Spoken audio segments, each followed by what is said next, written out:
Hey, welcome back to Milton Daily Homes. Chuck here. We have a list of 16 properties. I hope you had a great Thanksgiving weekend. I hope that you have lots to be thankful for. I think we all do. Even in a rough time in our lives, I think there's still things we can be thankful for.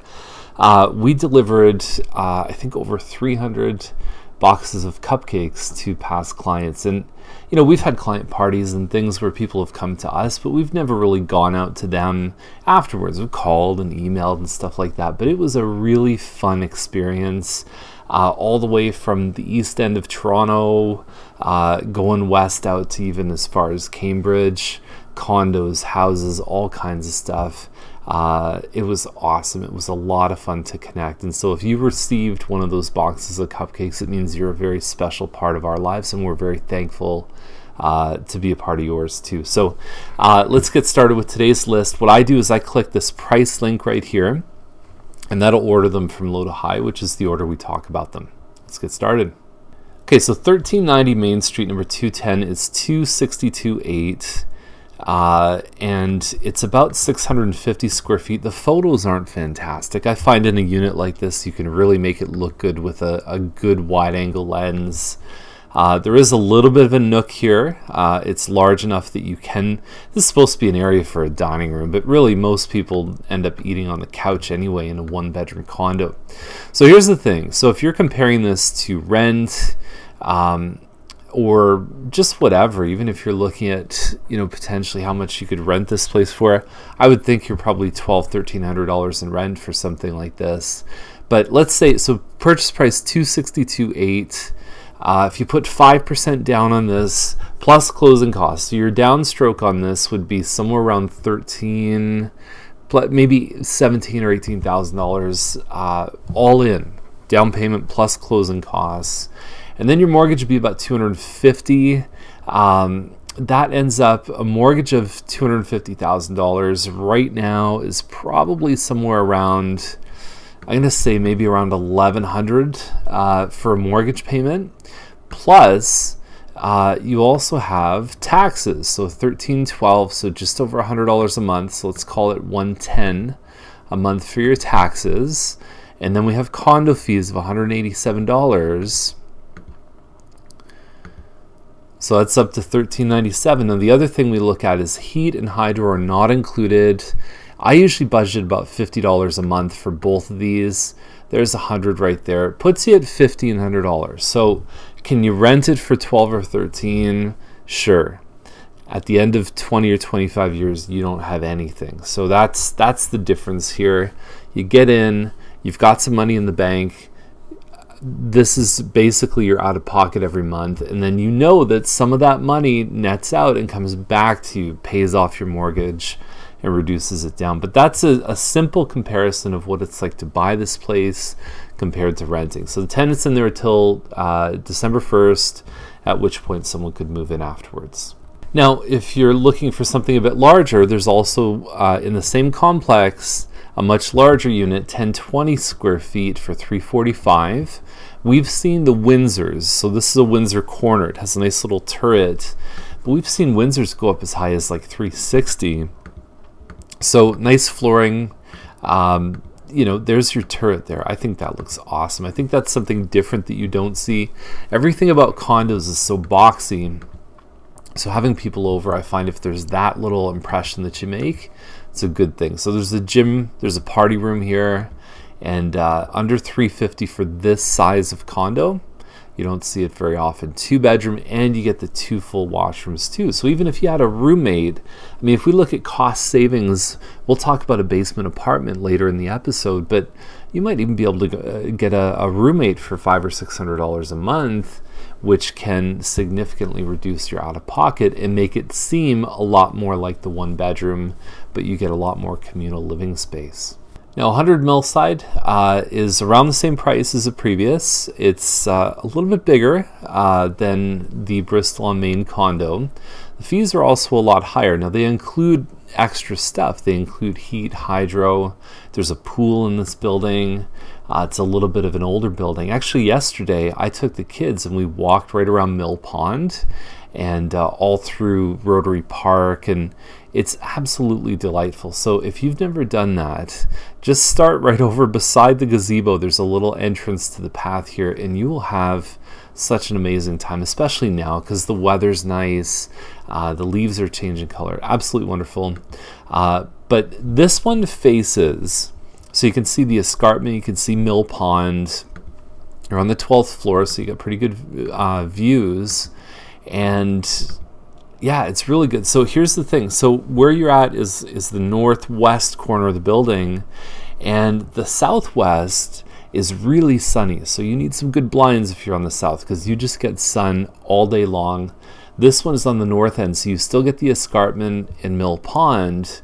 You also get really nice sunsets here too, and you're high enough over the building across the street that you can see them unobstructed. So this is a great position in the building, and there's some decent finishes inside. And I've seen units in this building at this size sell for even more than this. So altogether, I think they've done a really good job with this one. Next up is Briar Crescent. Just had a decent one sell. It's sold conditional now, but it was listed at $499, and we have another one that sold at $538, and so we've got one at $429, 4-bedroom, detached. This is the street right behind Max Milk in Dorset Park, the one that loops around the back end of it. So you can even go to the store if you need some milk. It's not far from here. Anyway, it's not blow your mind awesome, but I'll tell you, those are newer cabinets here. The flooring you might want to change, the paint you might want to change, even carpet, but you can do that at this price. They're holding back on offers, I think, until the 18th or the 19th, but this is probably going to go really well for these guys.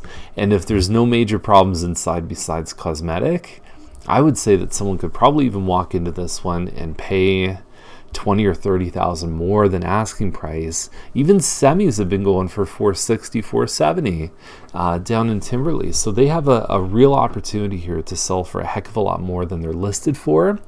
Either way, I think this is a good option.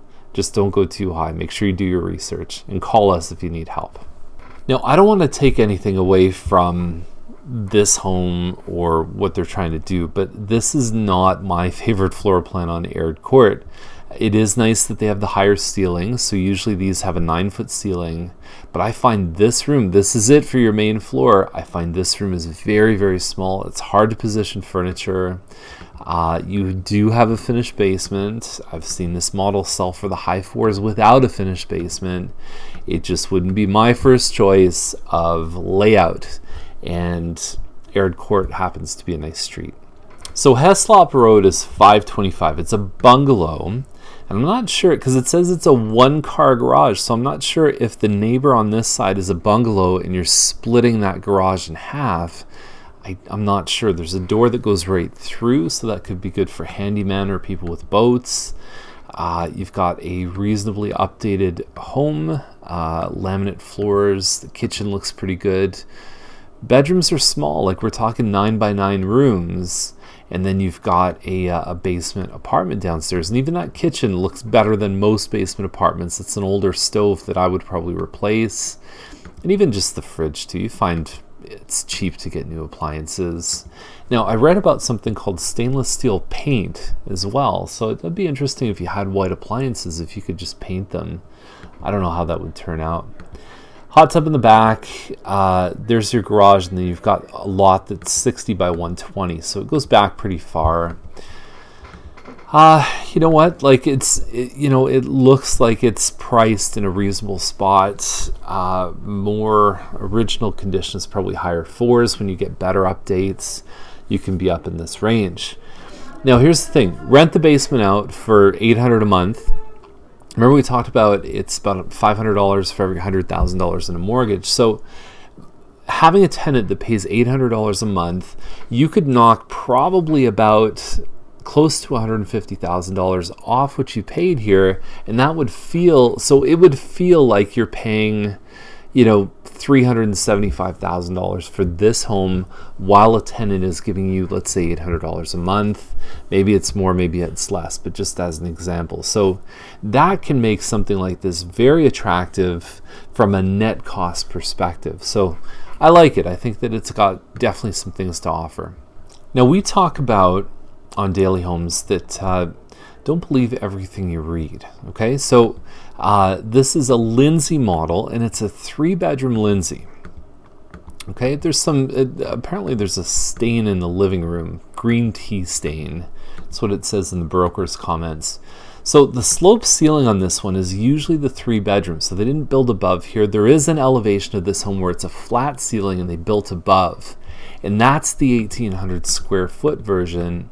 So this one in the comments says 1,800 square feet. And here's what I know about this home. So if I pulled the floor plan off, it's 1,665 square feet, okay, with it like this, with 1, 2, 3 bedrooms. And then there's the 4-bedroom at 1,800 square feet. So I think it's 1,665 square feet. Always verify that. If you want me to send you the floor plan, I could certainly do that. I love this line right here. Upstairs is the softest Berber your feet have ever touched. That's a sensory description, and it's really good because you can imagine that. And I'll tell you, when you're going through a home, eyes, ears, nose, and the feeling part, the only part that you're usually feeling is your feet. Your feet are the connection to you and the home. And so when you've got really good carpet and nice floor, something happens in your mind. And so that's an excellent upgrade. I always say to people, buy the best underpad you possibly can. Even if it's a mid-grade carpet, go with the best underpad because it makes a huge difference. Your carpets last longer and it feels great. So one of the toughest price ranges right now is the $700 to maybe $850 range. There's a lot of good homes, and there's been a couple people that have had to sell. They've sold for less, and then that kind of, you know, changed the whole dynamic of the price range. This one on Terrell is a Westford corner. It's 2,720 square feet, if memory serves correct.